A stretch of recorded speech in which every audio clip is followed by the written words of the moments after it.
فلا هادي له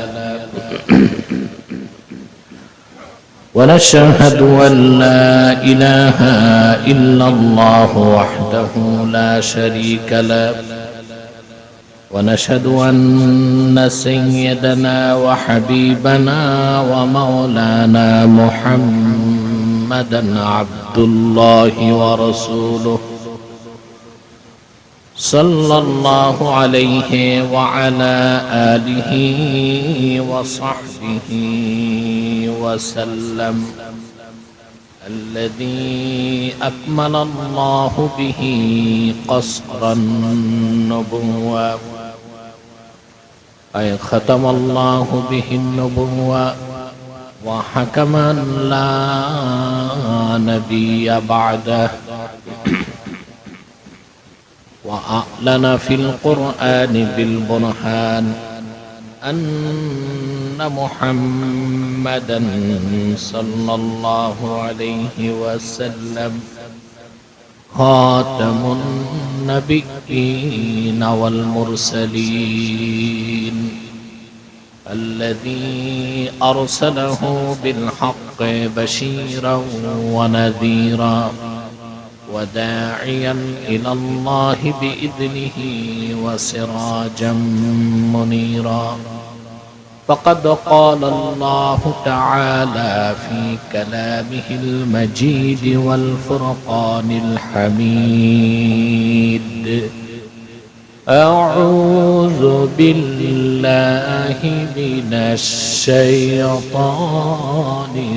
الرجيم بسم الله الرحمن الرحيم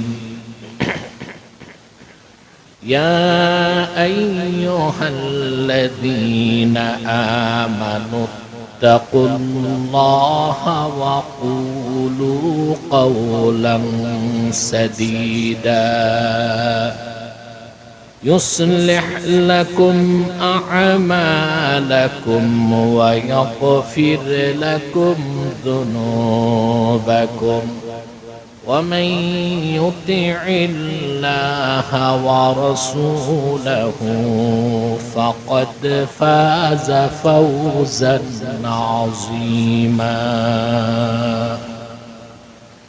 صدق الله العظيم وصدق رسوله النبي الكريم ونحن على ذلك من الشاهدين والشاكرين والحمد لله رب العالمين إن الله وملائكته يصلون على النبي يا أيها الذين آمنوا صلوا عليه وسلموا تسليما اللهم صل على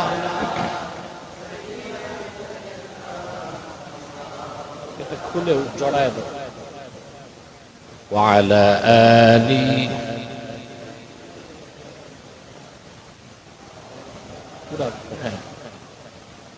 زبان খুলে পড়ুন اللهم صل على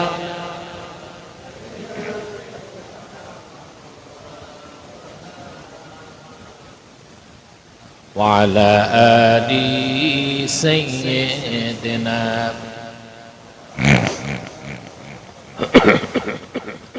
जहाँ रोज़े पाके खैरुल वरा है वह जन्नत नहीं है तो फिर और क्या है अल्लाहुम्मा सल्ले अला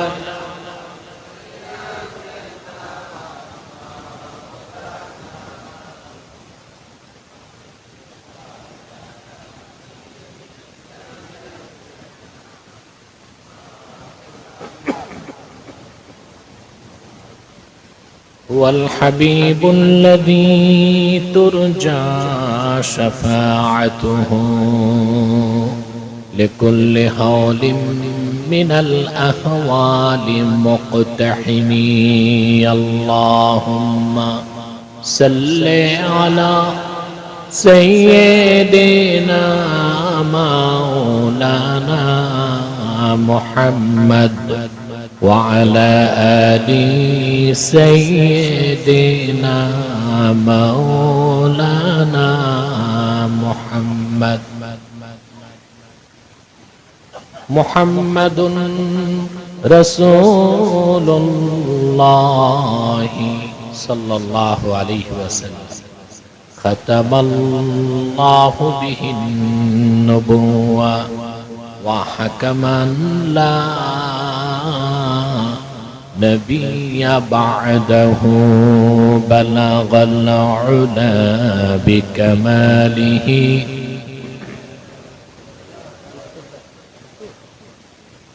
حسنت جميع خصاله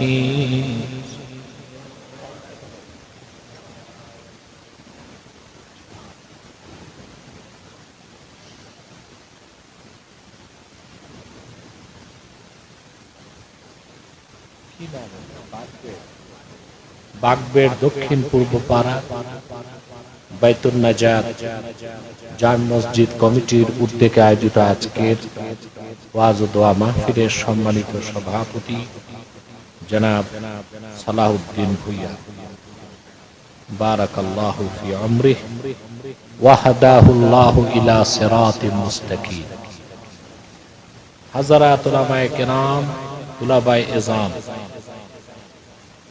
প্রচন্ড শীত ও শৈত্য প্রবাহে প্রাকৃতিক চরম প্রতিকূল আবহাওয়াতে আজকের মহতী মাহফিলে যারা উপস্থিত হয়েছেন স্বেচ্ছায় স্বতঃস্ফূর্তভাবে নিজ উদ্যোগে মনের আনন্দে শুধুমাত্র কোরআন কারীমের দুর্বার টানে প্রবল আকর্ষণে তাদের সকলকে অন্তরের অন্তঃস্থল থেকে জ্ঞাপন করছি মোবারক। সবটুকুন শুকরিয়া আল্লাহ সুবহানাহু ওয়া তাআলার জন্য, যারা আজকের বরকতপূর্ণ মাহফিলে আমাদেরকে আসার বসার তৌফিক মেহেরবানি করে ভিক্ষা দান করেছেন। সেজন্য আসুন আমরা সকলে একবার অবনত চিত্তে হৃদয়ের আবেগ অনুভূতি উজাড় করে সমবেত কণ্ঠে বলি আলহামদুলিল্লাহ। অগণিত অসংখ্য দরুদ ও সালাম আল্লাহর সৃষ্টির প্রধান আকর্ষণ বিশ্ব সভার সভাপতি সকল নবী রাসূলগণের মাথার তাজ শামসুল হিদায়াত বদরুদ্দুজা সাইয়্যিদুস সাকালাইন ইমামুল মুরসালিন খাতামুন নবিয়্যিন আল মুরসালিন আফতাবে নবুওয়াত শাহানশাহে রিসালাত সরকারে দো জাহান সুলতানুল মদিনা নবিয়ুল আম্বিয়া হুজুরে আকরম নূরে মুজাসসাম নূরুন আলা নূর সাইয়্যিদিনা হাবিবিনা শফিঈনা মাওলানা মুহাম্মদ সাল্লাল্লাহু আলাইহি ওয়াসাল্লামের উপর আল্লাহ পাক যাকে আজ থেকে ১০০০০ বছর আগে প্রেরণ করেছেন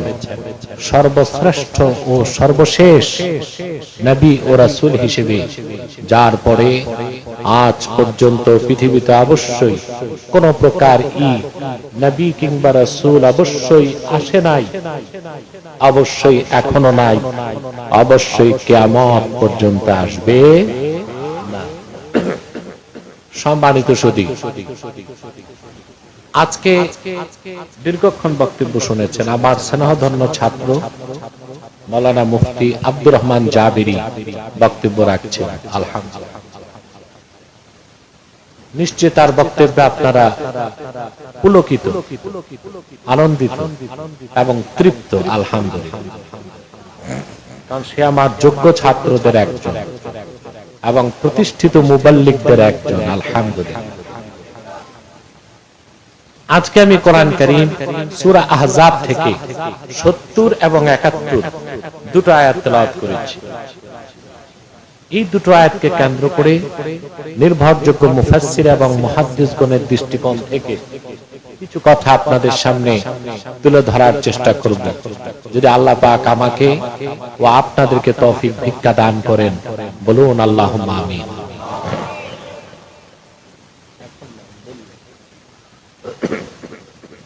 সম্মানিত সুধী, ভূমিকাতে একটি কথা বলব। বাংলাদেশে এখন সবচেয়ে চরম ঠান্ডা পড়েছে এবং একটা দুর্যোগ চলতেছে, শৈত্যপ্রবাহ। সেজন্য আপনারা লক্ষ্য করেছেন 70 পার হয়েছে এইরকম শ্রোতার সংখ্যা খুব কম। এরা জবু থবু হয়ে বাড়িতে বসে আছে, ভয় তো বের হয়নি। ঠিক কিনা? জোয়ান মানুষগুলো সব চলে এসেছে, ঠিক না? যুবকরা এসেছে, ওইসব সাহসী যুবক যারা আল্লাহর কোরআনকে জীবন থেকে বেশি ভালোবাসে। এটা একটা সমস্যা। দ্বিতীয় সমস্যা হচ্ছে দেশে রাজনৈতিক সংকট চলছে। অনেক মানুষ ঘরে ঘুমাতেও পারে না। আপনার তো যাও বাড়িতে আসতে পারেন, উত্তরবঙ্গে আমি দেখে এসেছি ইরি খেতে মশারি টাঙ্গায় ঘুমায়। এই দুই সমস্যার মধ্যে যে আপনারা এসেছেন যে লোকগুলো, আমি মনে করি এটা একটা গনিমত। ঠিকটা তো ঠিক মতো বললেন না? সে যাই হোক, আমি অনেক রাত পর্যন্ত থাকবো না। আমি জানি না এতটা ভিতরে আস্তে আস্তে তো আমার মনে হলো বাংলাদেশের এক প্রান্ত থেকে আরেক প্রান্তে যাচ্ছে। তারপর আমি পৌঁছতে পেরেছি, আলহামদুলিল্লাহ। আমরা মূল আলোচনায় যাবার আগে ভূমিকাতে একটি কথা বলব। আপনারা যারা এসেছেন এখানে আসার পেছনে পার্থিব জাগতিক রাজনৈতিক কোনো স্বার্থ নেই। আমরা এসেছি শুধুমাত্র আল্লাহ তার হাবিবের রেজামন্দি হাসিল করার জন্য। এই যে এসে বসে আছেন, ভাড়া খরচ করে আসছেন না, কাছের লোকও তো না। আমি দেখছি আশেপাশে বাড়ি ঘরও নাই। আপনারা দূর থেকে আসছেন, ভাড়া খরচ হয়েছে, ঠিক কিনা? যাবার সময় নগদ কিছু দিবে ওরা? তাও নাই। আসছি কেন? আমরা বিনিময় চাই, তবে মানুষের কাছে নয়, আল্লাহর কাছে চাই। আল্লাহ তাআলা দুইটা বিনিময় দিবেন আপনাদেরকে নগদ। আল্লাহর কোরআন শোনার জন্য যতক্ষণ বসে থাকবেন, ঈমান বাড়তে থাকবে। মাইকম্যান ইকো কম হবে, ইকো হবে, ইকো বন্ধ করে ক্লিন সাউন্ড। কোরআন শুনতে মানুষ যতক্ষণ বসে থাকে, ঈমান বাড়তে থাকে। খুশি হন নাই? মন খুলে বলেন আলহামদুলিল্লাহ। এটা আমার কথা নয়, বুখারী শরীফের মধ্যে এসেছে, কিতাবুল ঈমান। হযরত মুআয ইবনে জাবাল রাদিয়াল্লাহু তাআলা আনহু, তিনি তার স্নেহধন্য ছাত্রকে একদিন ডেকে বললেন, ইজলিস বিনা নুমিন সাআতান, আসো আমরা একটু একসঙ্গে বসি, কোরআন হাদিস শুনি এবং শোনাই, আমাদের ঈমানটাকে বাড়াই। হাদিসের অংশের ব্যাখ্যায় বিশ্ববরেণ্য মুহাদ্দিস আল্লামা বদরুদ্দিন আইনি তার কিতাবে লেখেন, উমদাতুল কারি শারহু সহিহুল বুখারীর মধ্যে লিখেছেন, ঈমানদার মুমিনগণ যখন এক জায়গায় সমবেত হয়ে কোরআন হাদিস শোনে এবং শোনায় যতক্ষণ, দ্বীনের কথা শোনে এবং শোনায় যতক্ষণ, তাদের ঈমানের নূর বাড়তে থাকে। মাহফিলে আসার পর কেউ যদি সংশোধন নাও হয়, একটা ফায়দা আছে, ঈমান বাড়তে থাকে। ঠিক কি না? ঈমান ওয়াজ মাহফিলের পর যদি একটা লোক হেদায়েত না হয়, তাও লাভ আছে। কোরআন শরীফ শুনলেই প্রতি অক্ষরে 10 নেকি। মানলে তো কথাই নাই, ঠিক কি না? মানলে তো শোনায় সোহাগা। সুবহানাল্লাহ। অতএব কোরআন হাদিসের মাহফিল সকল দৃষ্টিকোণ থেকেই একটি লাভজনক কর্মসূচি। এখন অনুমতি আনতে গেলে অনেক জায়গায় প্রশাসন বলে লাখ লাখ টাকা খরচ করে মাহফিল করে লাভ কি, এগুলো গরিবরে দিয়ে দেন। আলেমদেরকে নসিহত খয়রাত করে। আরে ভাই, আলেম ওলামা পীর মাশায়েখরা কতটুক দান খয়রাত করে বন্যার দুর্যোগ আসলে বোঝা যায়। করোনার সময় বোঝা গেছে। তোমরা তো বের হও নাই, ভয়তে মরে যাবা করোনাতে। আলেম ওলামার মাদ্রাসার ছাত্ররা ঠিকই গরিবের ঘরে ঘরে খাদ্য পৌঁছায় দিচ্ছে।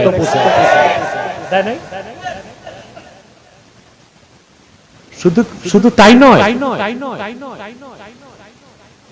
ওগুলো দিছে যাদের নাম দিছে, ওরাও দিছে আলেমদের কারণে। যাদের নাম দিছে ওরাও দিছে আলেমদের কারণে। আলেমরাই ওদেরকে শিখাইছে এগুলো দিতে হবে।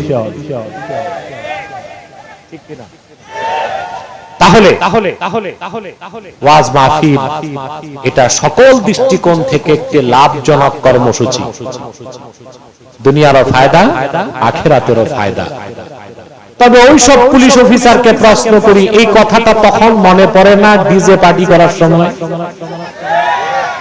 বৈশাখী মেলার সময়, 31st নাইটে, আর ওই আউল বাউল গায়িকা নায়িকা এনে কনসার্ট করার সময় মনে থাকে না? এসব হচ্ছে কোরআনের মাহফিল বন্ধের একটি দুরভিসন্ধি। তা কোনদিন বাস্তবায়ন বাংলাদেশে হবে না। কোরআনের মাহফিল চলেছে, চলছে, চলবে ইনশাআল্লাহ। তাহলে ভদ্রলোক চলে গেছে যে এত মাহফিল হয়ে লাভ কি? আসল কথা, একটা লোকও হেদায়েত না হলেও মাহফিলে লাভ আছে।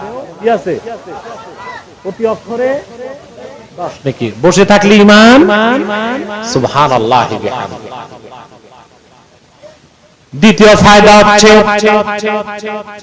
পাহাড় সমান গুনার বোঝা নিয়ে যারা কোরআন কারীমের মাহফিলে এসেছে, নেক নিয়তে যদি বসে থাকেন, মুনাজাতের পর বাড়ি যাবার সময় আমলনামায় একটা সগীরা গুনাহ থাকবে না। এটা আমার কথা না।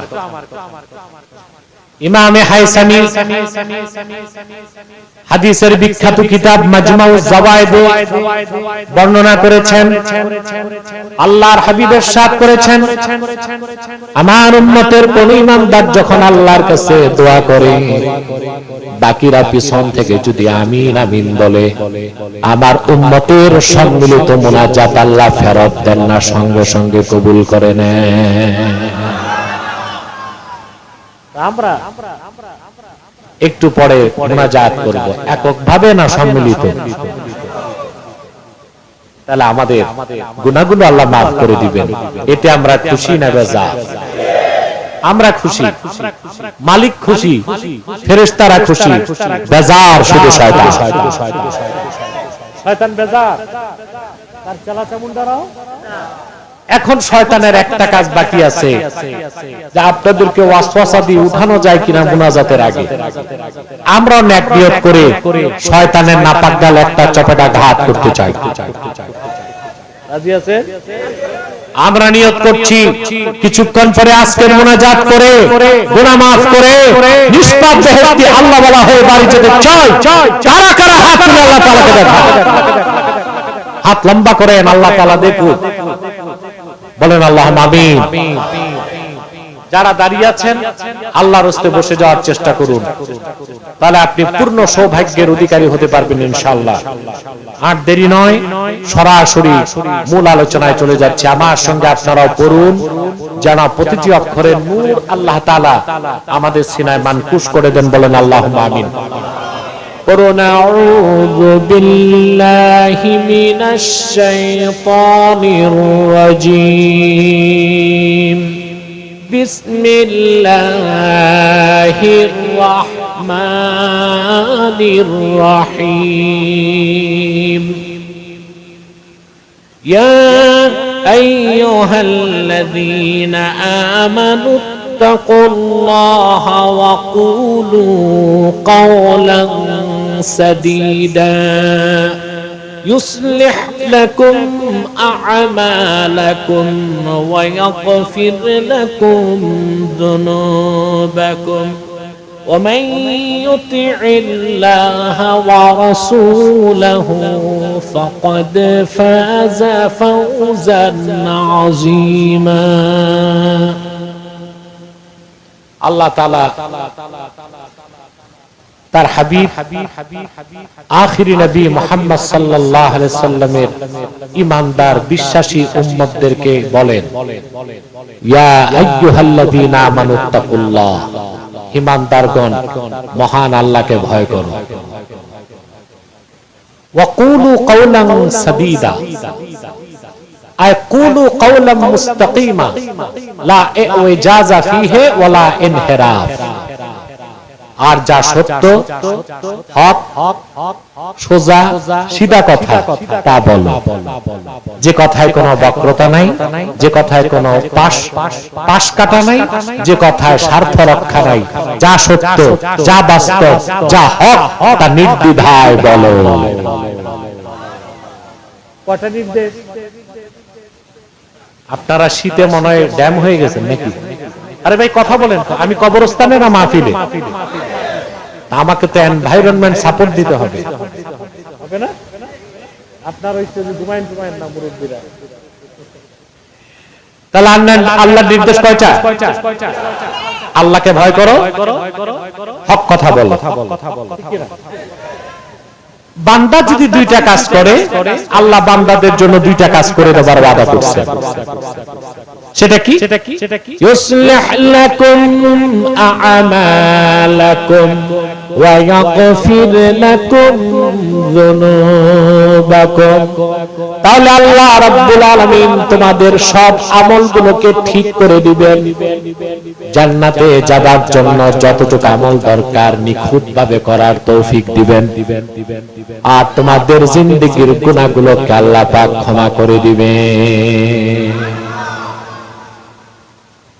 তাহলে বিষয়টা দ্বিপাক্ষিক বিষয়টা আমার কথা কঠিন হচ্ছে না তো বিষয়টা কয় পাক্ষিক এক পক্ষে বান্দারা আরেক পক্ষে স্বয়ং আল্লাহ বান্দারা যদি দুইটা কাজ করে আল্লাহ দুইটা কাজ করে দিবে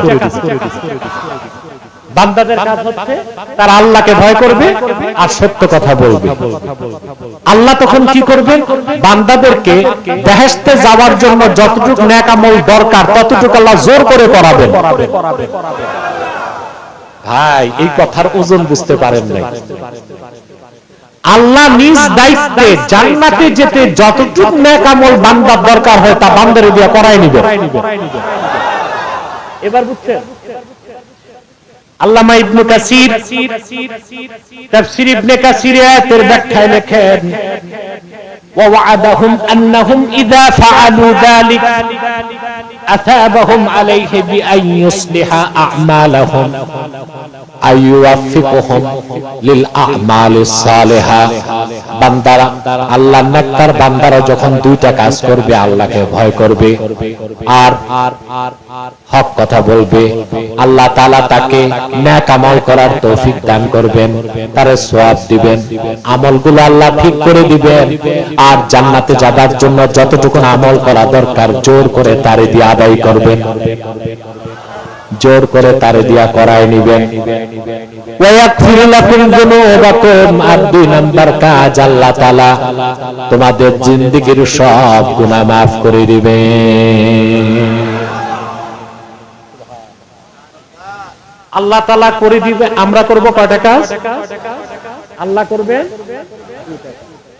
তাহলে স্পষ্টই বলা যায় যে সূরা আহজাবের 70 নম্বর আয়াত কোন ডিস্টার্ব করা যাবে না সূরা আহজাবের 70 নম্বর আয়াতটা যদি আমাদের প্রত্যেকটি মুসলমানের জীবন চলার পথে মাইলস্টোন মাআত ফিত তারিক বাংলাতে যেটাকে বলে মাইল ফলক আমরা যদি আমাদের জীবন চলার পথে এটাকে মাইল ফলক বানাতে পারি এই আয়াতের শিক্ষাটাকে তা নিঃসন্দেহে পরকালে আমাদের ডেস্টিনেশন হবে আল্লাহর জান্নাত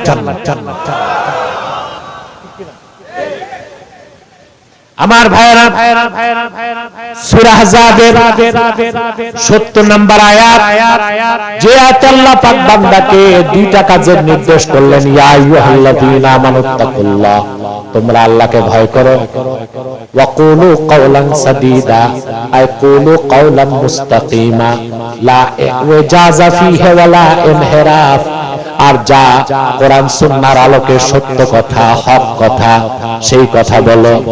কথা যত সিধা, সমাজ ও রাষ্ট্রে তত অসুবিধা। কথা যত সিধা, সমাজ ও রাষ্ট্রে তত অসুবিধা। এই জন্য আমাদের দেশে ওই যে চেয়ারম্যান বলে গেছে, এত ওয়াজ হয় মানুষ হেদায়েত হয় না। ওয়াজ হয়, ওয়াজ কম, আওয়াজ বেশি। ওয়াজ কম, আওয়াজ বেশি।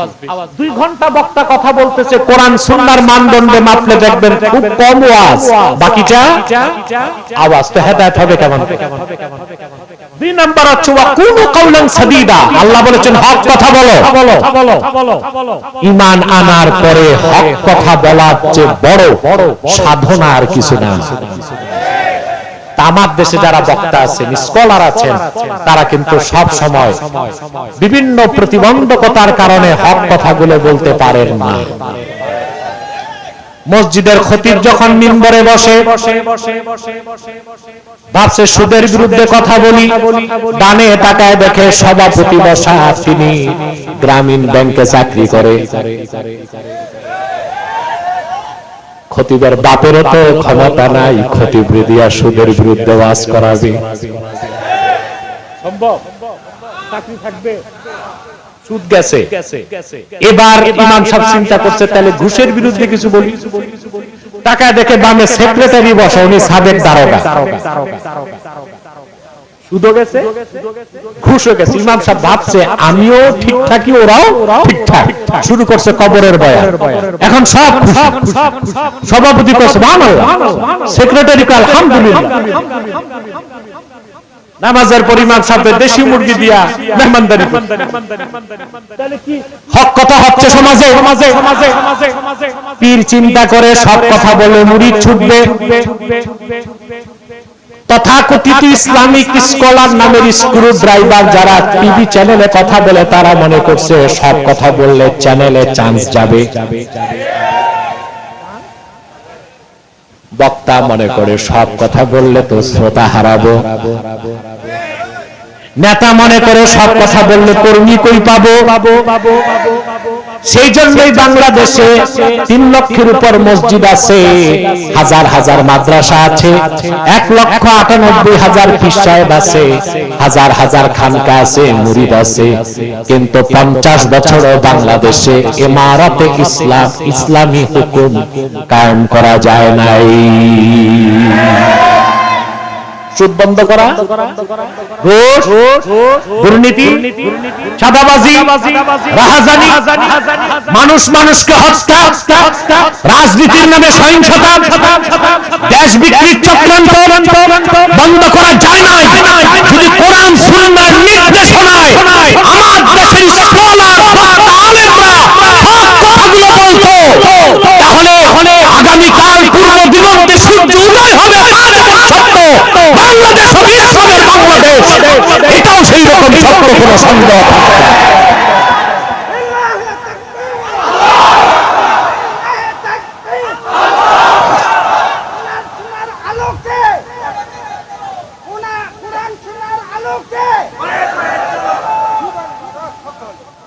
সম্মানিত সুধী, তাহলে এত ওয়াজ হচ্ছে কিন্তু ফায়দা হচ্ছে না কেন? কারণটা বুঝছেন?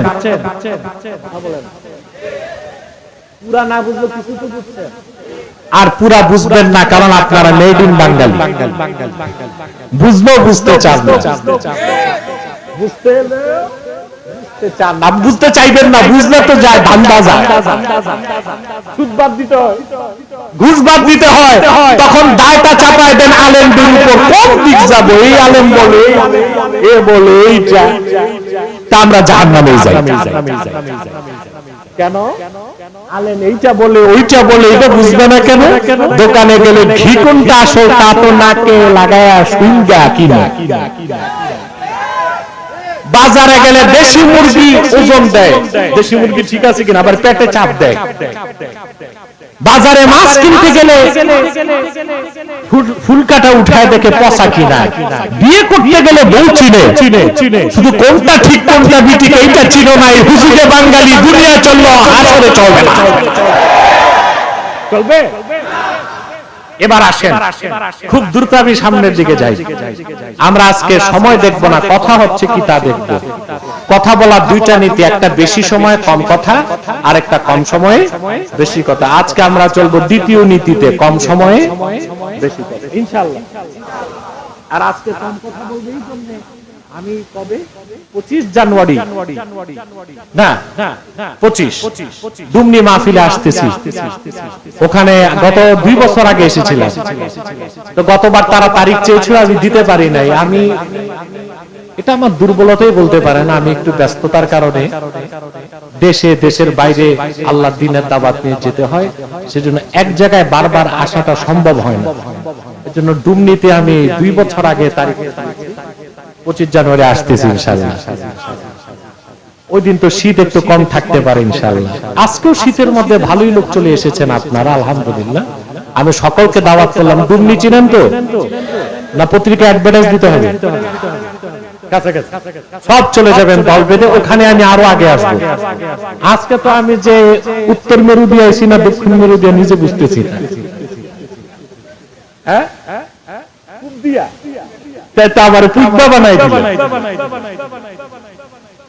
আমাদের নারায়ণগঞ্জের লোক কুমিল্লার লোকরে বলে পুব্বা, পুবে যে পুবে তো এই জন্য। আহারে কত যে দ্বন্দ্ব আপনারা করেন। ওপারের লোক এদিকে আসলে এপারের লোক বলে হেপাইরা। এগুলো ঠিক না। আমরা মুসলিম হিসেবে আরেক মুসলিমকে সম্মান করব ইনশাআল্লাহ। সম্মানিত শুধু তাহলে আল্লাহর নির্দেশ দুটো, সূরা আহজাব 70 নম্বর আয়াত। আল্লাহকে ভয় করো, হক কথা বলো, সুবহানাল্লাহ। এই আয়াতের ফজিলত কত বেশি তা ভাষায় প্রকাশ করা যাবে না। আমি দুটো হাদিস শোনাচ্ছি এই আয়াতের ফজিলত। হযরতে আবু মুসা আশআরী রাদিয়াল্লাহু তাআলা আনহু রওয়ায়াত করেছেন,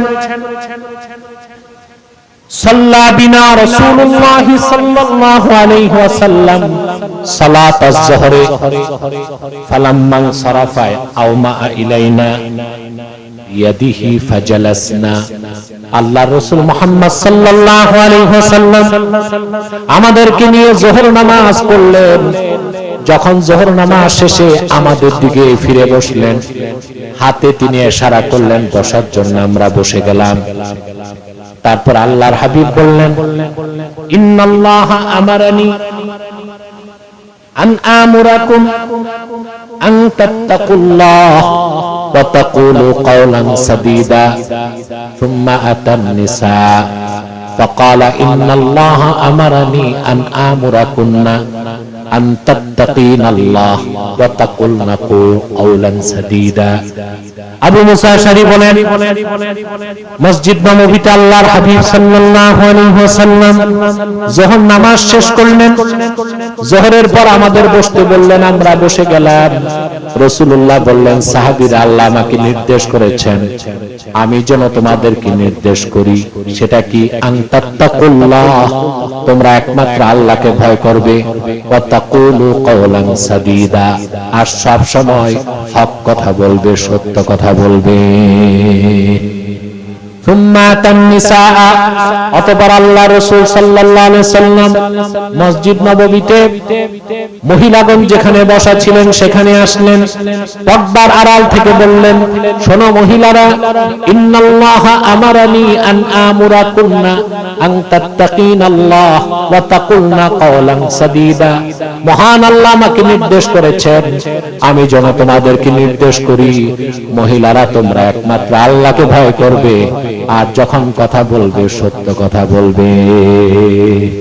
তাহলে আল্লাহকে ভয় করা আর সত্য কথা বলা উম্মতে মুহাম্মাদীর সকল পুরুষদের জন্য ফরজ, নারীদের জন্য ফরজ। আমাদের দেশে সবচেয়ে বড় ক্রাইসিস আমরা মিথ্যা কথা বলি। পুরুষরাও বলে, মহিলারাও। ব্যবসায়ীরা বেশি মিথ্যা বলে বাজার। আর নেতারা সবচেয়ে বেশি মিথ্যা কথা বলে রাজনীতির মঞ্চে আর সংসদে। মিথ্যার ফুলঝুরি, ফুলঝুরি কি যে বলতে কি বলতেছে নিজেও জানে না কি বলছি, ঠিক কিনা? আজকে বাংলাদেশে রাজনৈতিক সহিংসতা আগুন জ্বলছে। এর মূলভূত কারণ হচ্ছে দুইটা জিনিস।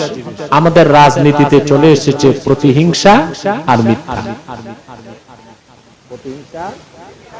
যেদিন আমরা রাজনীতি থেকে প্রতিহিংসা আর মিথ্যা বাদ দিতে পারবো, সেদিন আমাদের রাজনীতিতে সুস্থ রাজনৈতিক সংস্কৃতি বিরাজ করবে।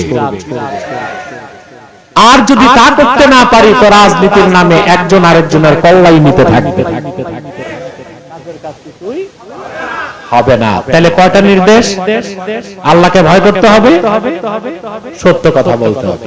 এখন একটা চমৎকার বিষয়, আল্লাহ তাআলা হক কথা বলার আগে তাকে ভয় করতে কেন বলছেন? প্রশ্ন আসে না? তার কারণ হচ্ছে ভাইরা, হক কথা সত্য কথা বলার জন্য দুইটা জিনিস লাগে। কয়টা? শক্তি, সাহস। সাহস থাকলে হবে না, শক্তি লাগবে। শক্তি থাকলে হবে না, সাহস লাগবে।